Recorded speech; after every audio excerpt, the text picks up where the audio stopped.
آج رجب المرجب کی 29 تاریخ ہے۔ ہو سکتا ہے کہ آج چاند نکل آئے تو پھر شعبان کا مہینہ شروع ہو جائے گا، اور شعبان کا مہینہ بڑی برکتوں والا ہے۔ یہ اسلامی کیلنڈر کا آپ کا 8واں مہینہ ہے۔ اس میں ہمیں زیادہ سے زیادہ درود پاک قرآن شریف کی تلاوت کرنی چاہیے، کیونکہ اس مہینے کی بڑی فضیلت ہے۔ شعبان کو شعبان اس لیے کہتے ہیں، یعنی اس مہینے کو شعبان اس لیے کہا جاتا ہے کہ اس میں روزے رکھنے والے کے لیے بہت سی بھلائیاں شاخوں کی طرح پھوٹتی ہیں، یہاں تک کہ وہ جنت میں پہنچ جاتا ہے۔ شعبان میں آپ کے 5 حروف ہیں۔ اس میں پہلے شین ہے، تو اس سے مطلب ہوتا ہے شرف، یعنی بزرگی۔ جو بندہ اس مہینے کی قدر کرتا ہے، اللہ تبارک تعالیٰ اس کو بزرگی عطا فرما دیتا ہے۔ بزرگی کا مطلب یہ نہیں ہے کہ بوڑھے ہو جاؤ گے، سمجھے؟ بزرگی کا مطلب ہے کہ اللہ پاک اس کو عزت میں اضافہ کر دے گا۔ اور دوسرا حرف ہے عین۔ عین سے مراد ہے علو و بلندی۔ اللہ پاک اس بندے کو بلندیاں عطا فرمائے گا جو اس مہینے کی قدر کرے گا۔ اور تیسرا حرف ہے با۔ اس کا مطلب ہوتا ہے بر، یعنی بھلائی اور احسان۔ جو اس مہینے کی قدر کرے گا، اللہ اس پر بے حساب احسان فرمائے گا، بھلائیاں فرمائے گا۔ الف سے الفت، یعنی رب کائنات اس سے الفت فرمائے گا اور لوگوں کی دلوں میں اس کی الفت ڈال دے گا۔ نون سے مراد نور ہے۔ یہ تمام چیزیں اللہ پاک اپنے بندے کو اس مہینے میں عطا فرماتا ہے۔ اس میں نیکیوں کے دروازے کھول دیے جاتے ہیں، برکتوں کا نزول ہوتا ہے، خطائیں ترک کر دی جاتی ہیں، گناہوں کا کفارہ ادا کیا جاتا ہے۔ ہمارے پیارے آقا صلی اللہ تعالی علیہ وسلم فرمایا کرتے تھے، جب شعبان آ جائے تو اپنے جسموں کو پاکیزہ اور اپنی نیتوں کو اچھا رکھو۔ ماہ شعبان جو ہے وہ استقبال رمضان کی تیاری۔ شعبان کا مہینہ چونکہ رمضان سے پہلے آتا ہے، جس طرح ماہ رمضان میں روزے اور تلاوت قرآن کا حکم ہے، اسی طرح ماہ شعبان میں بھی اس کی بڑی اہمیت ہے کہ روزے رکھے جائیں اور تلاوت قرآن کی جائے، تاکہ رمضان کا ویلکم، رمضان کا سواگت اچھی طرح سے اس کی تیاری ہو اور نفس نیکیوں کے لیے بالکل ٹرینڈ ہو جائے۔ کیونکہ کوئی بھی کام کیا جاتا ہے تو ایک دم نہیں کیا جاتا ہے، پہلے اس کی ٹریننگ کی جاتی ہے۔ تو اس مہینے میں ہمارے پیارے آقا صلی اللہ تعالی وسلم سب سے زیادہ روزے رکھتے تھے، یعنی نفل روزے۔ فرض روزے تو ایک ہی مہینے میں ہے، رمضان کا مہینہ جو اس مہینے کے شعبان کے بعد آتا ہے۔ نفل روزوں میں سب سے زیادہ ہمارے پیارے آقا اسی مہینے کے روزے رکھتے تھے۔ اور صحابہ اکرام کیا کرتے تھے، اس پہ ہمیں عمل کرنا ہے۔ حضرت سیدنا انس رضی اللہ تعالیٰ عنہ فرماتے ہیں، شعبان کا مہینہ آتا تو مسلمان قرآن پاک کی تلاوت میں مشغول ہو جاتے اور اپنے مالوں کی زکوٰۃ ادا کرتے، تاکہ کمزور اور مسکینوں کو بھی روزے رکھنے کی طاقت مل جائے۔ ہم لوگوں میں چلن ہے کہ ہم رمضان میں حساب لگاتے ہیں، اس مہینے میں ہم اپنی زکوٰۃ کا حساب لگا لیں اور اپنے گھر میں اپنے رشتہ داروں میں دیکھیں کہ کون کمزور ہے، اپنی زکوٰۃیں بغیر بتائے ان کو دے دیں، تاکہ وہ نہیں یہ نہ سوچے یار ہم کیسے روزہ رکھ لیں گے، ہمارے پاس تو سحری کا بھی انتظام نہیں ہے، ہمارے پاس تو افطاری کا بھی انتظام نہیں ہے، تاکہ غریب اور مسکین لوگ بھی اطمینان کے ساتھ روزے رکھ لیں۔ تو صحابہ اکرام یہ کام کرتے تھے کہ اس مہینے میں اپنی زکوٰۃیں نکال لیتے تھے اور دیکھ لیتے تھے کہ کون پریشان حال ہے، تو وہ اپنی زکوٰۃیں ان کو دیتے تاکہ وہ روزے اور آرام سے سکون سے رکھ سکیں۔ تابعی بزرگ حضرت سیدنا سلمہ بن کوہیل رحمۃ اللہ علیہ فرماتے ہیں، ماہ شعبان کو تلاوت قرآن کرنے والوں کا مہینہ کہا جاتا ہے۔ حضرت سیدنا حبیب بن ابو ثابت رحمۃ اللہ علیہ شعبان کے مہینے پر جب آتا تو یہ فرماتے کہ قرآن پاک پڑھنے والوں کا مہینہ ہے۔ سیدنا عمر بن قیس رحمۃ اللہ علیہ شعبان کے مہینے کی آمد پر اپنی دکان بند کر دیتے اور اپنے آپ کو تلاوت کے لیے فارغ کر لیتے۔ اب آئیے میں آپ کو کچھ اشعار سناتا ہوں، عربی کا ان کا ترجمہ۔ رجب چلا گیا، یہ مہینہ چل رہا ہے رجب، یہ جانے والا ہے، یہ 7واں مہینہ ہے۔ وہ ایک بزرگ نصیحت کرتے ہیں، رجب چلا گیا، تو نے اس میں کوئی نیکی نہیں کی، اور اب یہ برکت والا شعبان کا مہینہ ہے۔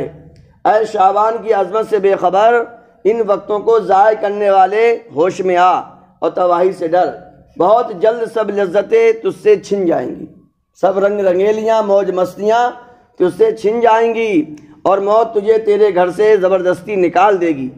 سچی اور خلوص بھری توبہ کے ذریعے جس قدر گناہوں کا مداوع کر سکتا ہے کر لے، اور جہنم سے سلامتی کو ہی اپنا مقصد بنا لے۔ بہترین مجرم وہ ہے جو اپنے جرموں کا مداوع کرے، یعنی ان کو ختم کرنے میں لگے۔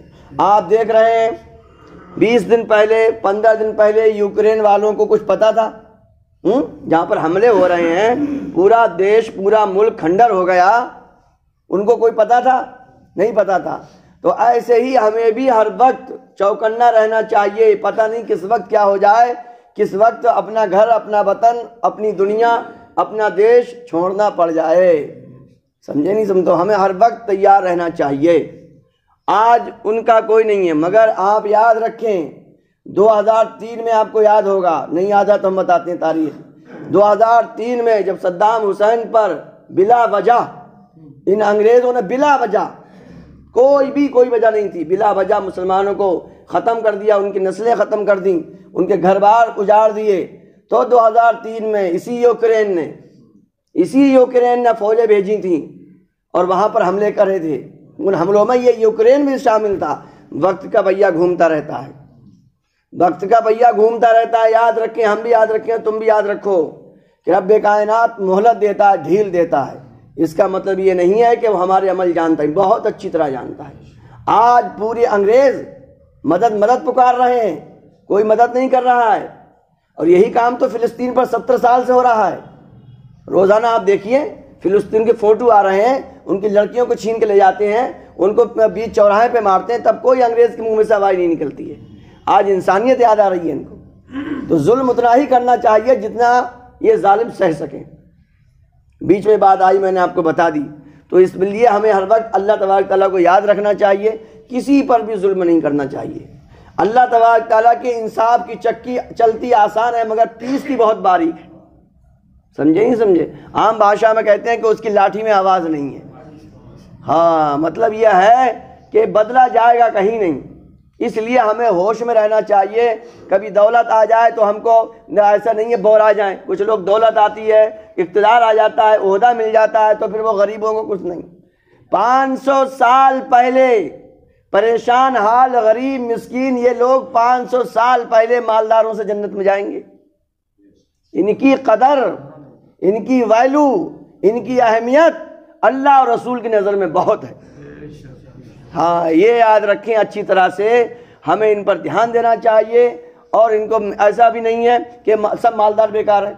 ارے عثمان غنی والی مالداری لے کے آؤ، جب دین کو ضرورت پڑ جائے تو کر دو خرچ، کچھ اپنا تھوڑی ہے، سب اللہ کا ہے۔ بہرحال تو اب میں آپ کو بتاؤں کہ حضور صلی اللہ تعالیٰ علیہ وسلم اس مہینے میں روزے بہت زیادہ رکھتے تھے، بہت زیادہ روزے رکھتے تھے۔ یہ مگر یاد رکھیں نفلی روزے ہیں، آپ ان میں رکھ سکتے ہیں، گھر میں یہ بات بتائیں۔ اب حضور صلی اللہ تعالی وسلم روزے رکھتے کیوں تھے؟ تو اس کے پیچھے لوزک کیا تھا، اس کے پیچھے ریزن کیا تھا، کنسپٹ کیا ہے روزہ رکھنے کا؟ تو سنیے، سیدنا اسامہ بن زید رضی اللہ تعالیٰ عنہ نے عرض کیا، یا رسول اللہ صلی اللہ تعالی وسلم، میں دیکھتا ہوں کہ آپ صلی اللہ علیہ وسلم جس طرح شعبان کے روزے رکھتے ہیں، اس طرح کسی اور مہینے کے روزے نہیں رکھتے۔ مطلب نفل روزے کی بات چل رہی ہے۔ رمضان فرض تو وہ تو فرض ہیں، کمپلسری ہیں، یہ آپشنل روزے ہیں۔ تو انہوں نے سوال کیا، عرض کیا، تو حضور صلی اللہ تعالیٰ علیہ وسلم نے فرمایا، سوال کا جواب دیا، رجب اور رمضان کے بیچ میں یہ مہینہ ہے، یہ مہینہ رجب چل رہا ہے، آج 29 تاریخ ہے، اس کے بعد شعبان کے بعد رمضان، تو یہ دونوں مہینوں کے بیچ میں ہے۔ حضور صلی اللہ علیہ وسلم نے فرمایا لوگ اس سے بے خبر ہیں، اس کی قدر سے، اس کی ویلیو سے لوگ بے خبر ہیں، غافل ہیں۔